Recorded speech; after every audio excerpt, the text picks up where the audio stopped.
अस्सलाम वालेकुम स्टूडेंट्स, आज हम स्टडी करेंगे differences between nervous and chemical coordination. पिछले लेक्चर में मैंने आपको बताया था कि नर्वस कोऑर्डिनेशन क्या होती है और केमिकल कोऑर्डिनेशन क्या होती है। तो मैंने आपको बताया था nervous coordination is brought about by nervous system while chemical coordination is brought about by endocrine system. और कोई भी कोऑर्डिनेटेड स्टेप को उसके 5 कंपोनेंट्स होते हैं। These are stimuli, receptors, coordinators, effectors and response. तो आज हम देखेंगे कि बेसिकली नर्वस कोऑर्डिनेशन और केमिकली कोऑर्डिनेशन में क्या डिफरेंस है। सो आप देखिए, मैंने आपको बताया था कि नर्वस फर्स्ट पॉइंट आप लिखेंगे, nervous coordination is brought about by nervous system, chemical coordination is brought about by endocrine system. Number 2, nervous coordination में हमारे पास ब्रेन और स्पाइनल कॉर्ड होते हैं जो कि कोऑर्डिनेटर एक्ट करते हैं, जब यानी कि ये इंफॉर्मेशन लेते हैं रिसेप्टर से। इस केस में वेरियस एंडोक्राइन ग्लैंड्स होते हैं जो कि कोऑर्डिनेटर्स एक्ट करते हैं।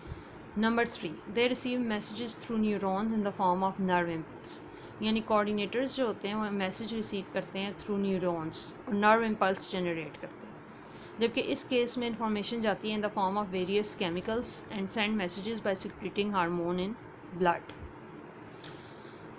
नंबर 4, इस केस में मसल्स और ग्लैंड्स होते हैं जो कि एक्ट करते हैं एज इफेक्टर, वाइल इस केस में हमारे पास होते हैं बोन एंड लीवर जो कि इफेक्टर एक्ट करते हैं। इसके अलावा नेफ्रॉन्स भी इफेक्टर्स एक्ट कर सकते हैं in case of chemical coordination. अब जो नर्वस कोऑर्डिनेशन होती है इसके रिस्पॉन्स इमीडिएट होते हैं लेकिन शॉर्ट लिविंग होते हैं। जो केमिकल कोऑर्डिनेशन होती है इसके रिस्पॉन्सेज स्लो होते हैं बट लॉन्ग लिविंग रिस्पॉन्सेज होते हैं। अब इसको हम डायग्राम से भी शो करेंगे। अब आप ये देखें, नर्वस कोऑर्डिनेशन की डायग्राम बनी हुई है। इसमें आप देखें कि हमारे पास जो इस केस में रिसेप्टर्स होते हैं वो सेंस ऑर्गन्स होते हैं। ये मैसेज लेके जाते हैं through neuron in the form of एक nerve impulse. Neurons basically functional unit of nervous system होते हैं। इसकी डिटेल हम आगे जाके पढ़ेंगे। तो ये मैसेज लेके जाते हैं इन द फॉर्म ऑफ न्यूरॉन और नर्व इम्पल्स जनरेट करते हैं।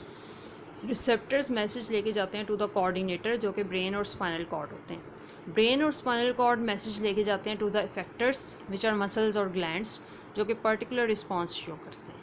सो ये नर्वस कोऑर्डिनेशन आपको दी है। जबकि अगर आप केमिकल कोऑर्डिनेशन को देखें तो इसमें आपको पता चलेगा कि केमिकल कोऑर्डिनेशन में रिसेप्टर्स होते हैं, they receive they send message in the form of various chemicals to endocrine glands, and endocrine glands then release particular hormones in the blood और ये मैसेज लेके जाते हैं to the effectors which are bones and levers.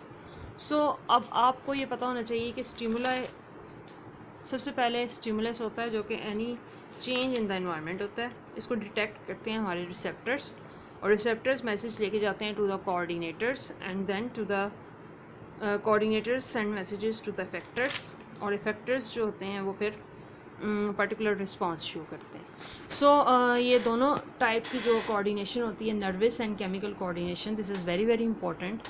Write down these differences in your notebooks and draw these two diagrams of nervous coordination and chemical coordination also in your notebooks.